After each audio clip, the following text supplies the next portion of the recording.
Salut, aujourd'hui on se retrouve à l'épandage de fumier. Allez, let's go.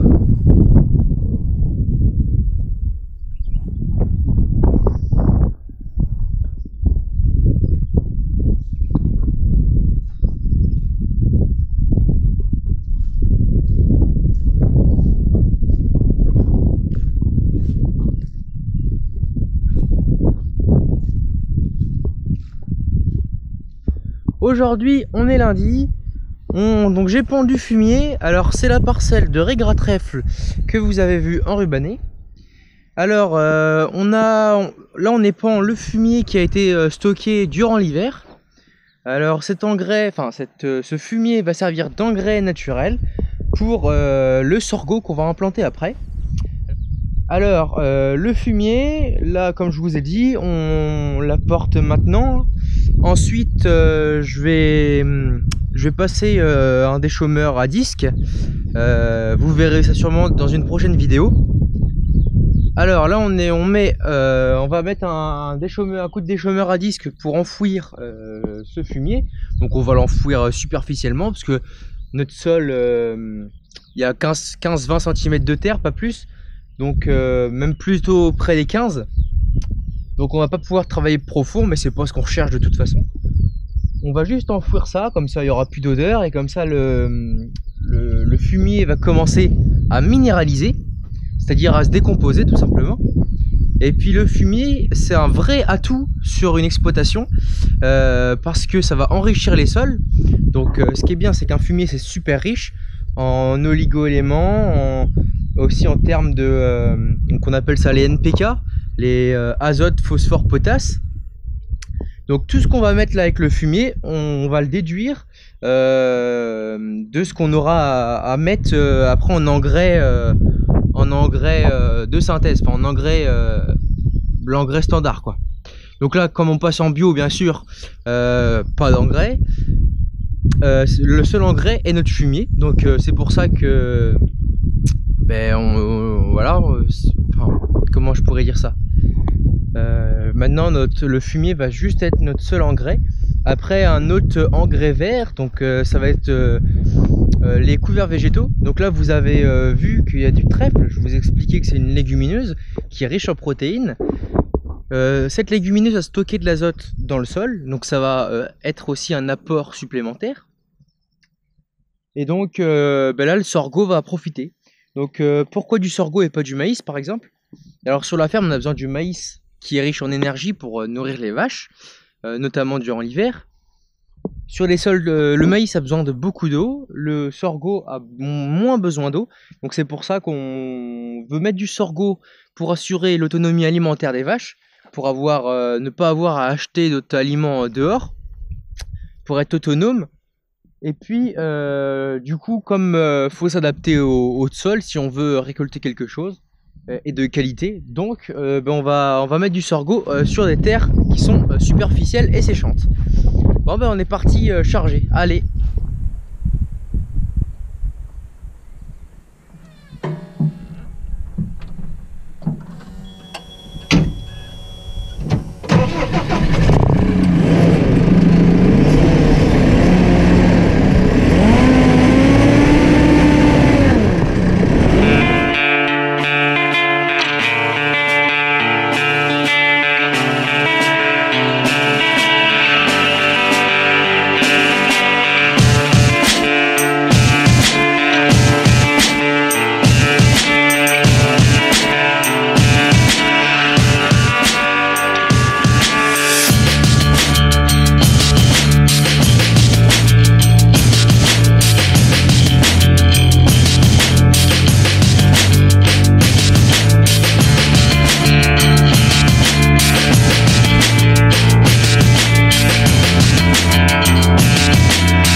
le mets à raison de 35 tonnes hectares, donc 35 000 kilos pour 10 000 mètres carrés. Hop.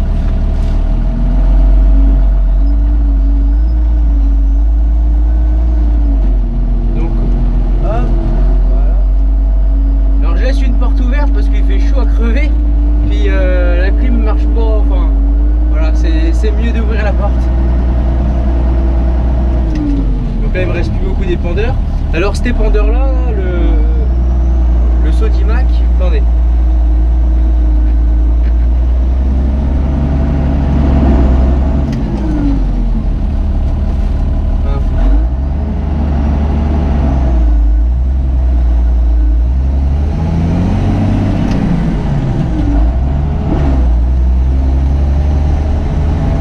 Alors cet épandeur là que vous avez vu derrière, il est tout neuf effectivement, donc il ne nous appartient pas que à nous, il appartient à la CUMA, donc c'est la coopérative d'utilisation de matériel agricole, où on est plusieurs agriculteurs à se ressembler. Donc la CUMA va acheter un outil et va le renouveler selon la politique, c'est plus ou moins fréquemment. Et donc comme ça permet d'avoir un matériel performant à plusieurs, et ça va nous limiter les frais. Parce que c'est vrai qu'un épandeur, on ne s'en sert pas tous les jours, ça coûte cher. Donc comme ça la CUMA permet que ça coûte beaucoup moins cher. On paye juste pour quand on en a besoin, et puis comme ça profite à plusieurs agriculteurs. Et ça permet aussi une solidarité entre agriculteurs. Alors là, il fallait que je reprenne ici.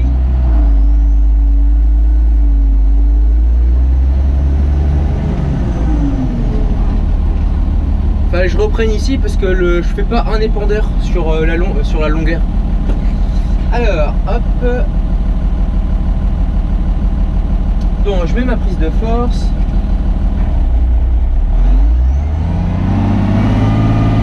j'ouvre ma porte.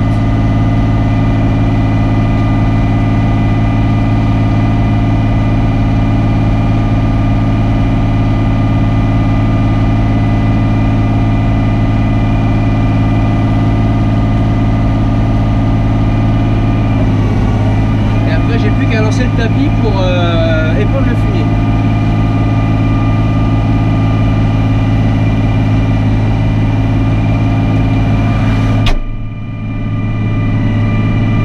Donc voilà là. Donc ouais, c'est vrai que l'épandage de fumier alors en conventionnel c'est vachement intéressant aussi. À la fois on va apporter de la matière organique à notre sol. C'est ce qui permet d'avoir une structure, avoir un sol avec une bonne structure qui va résister à l'eau, qui va éviter l'érosion, qui va permettre de mieux capter les éléments minéraux et mieux après, enfin les plantes vont mieux les valoriser ensuite. Tac.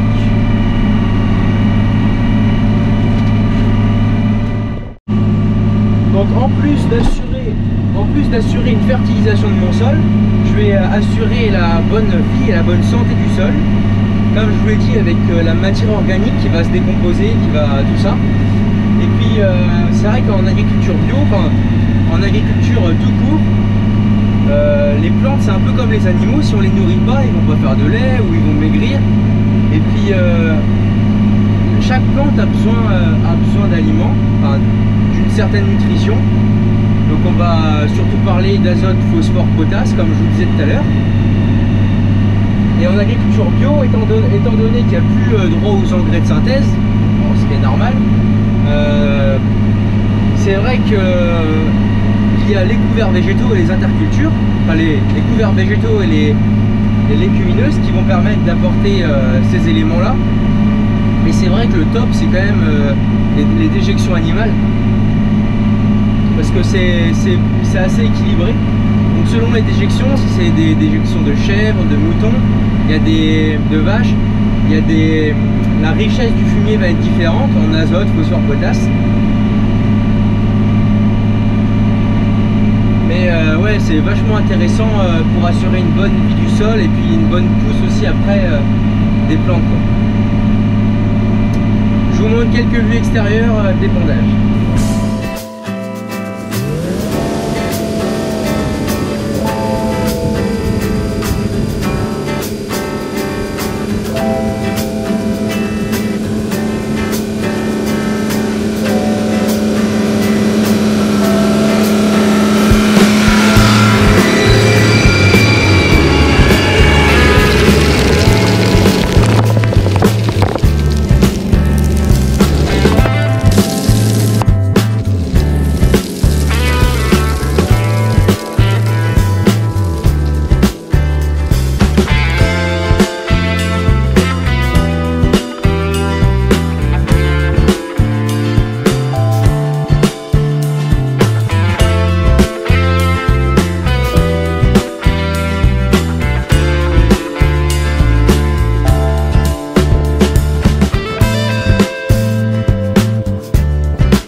voilà, la vidéo est terminée, donc je vous invite vendredi prochain pour la prochaine vidéo. On fera sûrement la préparation de sol pour l'implantation du sorgho. J'espère que la vidéo vous a plu. Si vous avez des questions, n'hésitez pas, comme d'habitude, vous êtes hyper nombreux à mettre des commentaires, donc c'est vraiment super sympa. N'hésitez pas aussi à me rejoindre sur les réseaux sociaux. Donc j'ai un compte donc Facebook, Twitter, et je viens d'ouvrir un compte Instagram. Donc n'hésitez surtout pas à me rejoindre. Tous les liens seront dans la description. Merci encore pour les 5000 abonnés, pour les 5600 abonnés même. Donc merci beaucoup et puis à la vidéo prochaine. Allez, salut!